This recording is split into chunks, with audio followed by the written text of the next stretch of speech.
आजच डाउनलोड करा आणि तुमच्या आवडत्या मालिकांचा आनंद लुटा।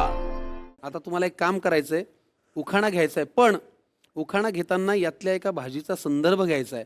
तुझ्या हातची बनवलेली सगळ्यात आवडती भाजी ही दुधी. बरं, नेहमी लक्षात ठेवूया आपल्या संस्कृतीच्या रूढी.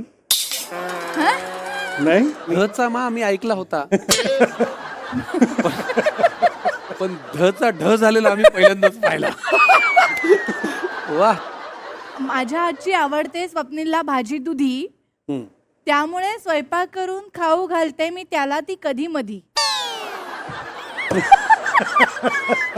वा, अशा प्रकारे आपले उखाणे पार पडलेले आहेत आणि ते उखाणे फार चविष्ट होते, कमाल होते. चला, उखाणे झाले, तुम्हाला गिफ्ट हॅम्पर दिला. आता आपण एका लव्ह रेसिपीकडे जाऊया. लव्ह रेसिपी ही अशी रेसिपी आहे, असा पदार्थ आहे जो तुम्हा दोघांचा मिळून आठवणीतला पदार्थ आहे.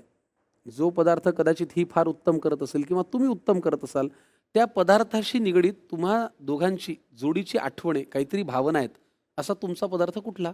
मला असं वाटतं की आम्ही 5-6 वर्षांपूर्वी महाबळेश्वरला गेलो आणि महाबळेश्वरला गेल्यानंतर एक सुंदर गोष्ट आमच्या बाबतीमध्ये अशी घडली की महाबळेश्वरला पाऊस वेड्यासारखा असतो. म्हणजे आपल्याला सगळ्यांना हे माहिती आहे.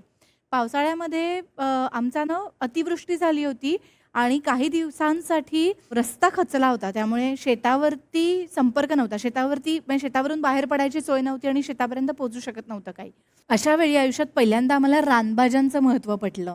म्हणजे मला आवडायच्या रानभाज्या खूप, आणि तेव्हा त्याचं महत्त्व खरंच कळलं आणि त्याचा अभ्यास केला आम्ही. हां, म्हणजे निसर्ग आपल्याला इतकं देत असतो आणि आपल्याला ते माहिती नसतं की ही गोष्ट आपण खाऊ शकतो किंवा ह्या गोष्टीमध्ये. आणि आपल्याकडे रानभाज्या ज्या आहेत ना, त्यांची प्रचंड खासियत आहे. म्हणजे मुरडाची भाजी, स्वप्नील तू त्याच्याबद्दल. हो, म्हणजे 300 पेक्षा जास्त प्रकारच्या रानभाज्या आहेत आपल्याकडे, आणि त्या आपल्या महाराष्ट्राला न्यूट्रिशन देत आल्या आहेत एवढ्या वर्षांपासून, आणि आपल्याला माहीतच नाही आहे ते. सो ती डायव्हर्सिटी आम्हाला मग शेतावर गेल्यानंतर कळली, आणि मग आमचा तो म्हणजे we look forward to it. आम्ही थांबतो की पावसाळा येईल आणि आम्ही ते जपायला लागलो त्या भाज्या. तर आता आम्ही कुरडू, मुरडाची भाजी म्हणतो, आम्ही शेंडवालाची भाजी म्हणतो, अळू येतोच.